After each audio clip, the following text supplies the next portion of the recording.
এডিআৰিৰ পৰীক্ষা দিছিল নেকি এডিআৰি চতুৰ্থ বৰ্গৰ পৰীক্ষাত যদি বিএ বিকম বা বিএসসি পাস কৰা সকল বহিছিল তেন্তে যদি উত্তীৰ্ণ হৈছে সেই সকল পৰিব বিপদত ৰাজ্যৰ মুখ্যমন্ত্ৰী ডক্টৰ হিমন্ত বিশ্ব শৰ্মাই বিশেষভাৱে সক্ৰিয় নিবেদন কৰা পৰিলক্ষিত হৈছে একচন লব চৰকাৰৰ তৰফৰ পৰা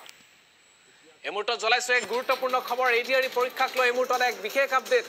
এডিআৰিৰ পৰীক্ষা দিয়া শ পৰীক্ষাৰ্থীৰ বিৰুদ্ধে একচন লব চৰকাৰে এডিআৰিৰ মৌখিক পৰীক্ষাৰ আগতে বিপদত পৰিব পৰীক্ষাৰ্থীসকল কোন সকল পৰীক্ষাৰ্থী বিপদত পৰিব আমি জনাম বিএ পাস কৰি অৰ্থাৎ বিএ বিকম বিএসসি স্নাতক উত্তীৰ্ণ হৈ এডিআৰি পৰীক্ষাত চতুৰ্থ বৰ্গৰ চাকৰি বিচৰা সকল বিপদত পৰিব ধৰা পৰিলে যদি অভিযোগ আহে তেন্তে কঠোৰ পদক্ষেপ লোৱাৰ কথা ঘোষণা কৰিছে মুখ্যমন্ত্ৰী ডক্টৰ হিমন্ত বিশ্ব শৰ্মাই চৰকাৰক ফাঁকি দি কোনেও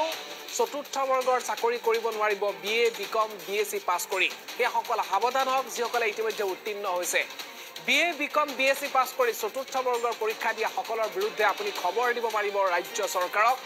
বিশেষভাৱে আপোনাৰ পৰিচয় গোপন ৰাখিব চৰকাৰে লিখিত পৰীক্ষাত পাস কৰা সকলে দিব পাৰিব অভিযোগ যদি আপুনি কাৰবাক দেখিছে আপোনাৰ পৰিয়াল বা আপোনাৰ সুবুৰী বা আপোনাৰ কোনো বন্ধুবৰ্গই যদি চতুৰ্থ বৰ্গৰ পৰীক্ষাত বিএ বিকম বিএসসি পাস কৰি পৰীক্ষাত উত্তীৰ্ণ হৈছে তেন্তে সেই সকলৰ বিৰুদ্ধে ৰাজ্য চৰকাৰে ভাইভা অৰ্থাৎ মৌখিক পৰীক্ষা হোৱাৰ আগতে একচন লব ৰাজ্যৰ মুখ্যমন্ত্ৰীয়ে এই কথা সদৰি কৰা পৰিলক্ষিত হৈছে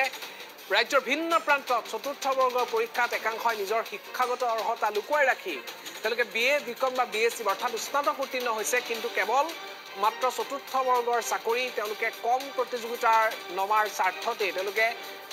চতুৰ্থ বৰ্গৰ পৰীক্ষা দিছিল আৰু এগৰাকী শিক্ষিত যুৱক নিবনুৱা হিচাপে বা যুৱক যুৱতী হিচাপে তেওঁলোকে বিএ বিকম বিএসসি বা স্নাতক উত্তীৰ্ণ হিচাপে চতুৰ্থ বৰ্গৰ পৰীক্ষাটো তেওঁলোকৰ বাবে কিছু সহজ আছিল কিছু সহজ এই মুহূৰ্তত আমি সেই কথা উল্লেখ কৰিছোঁ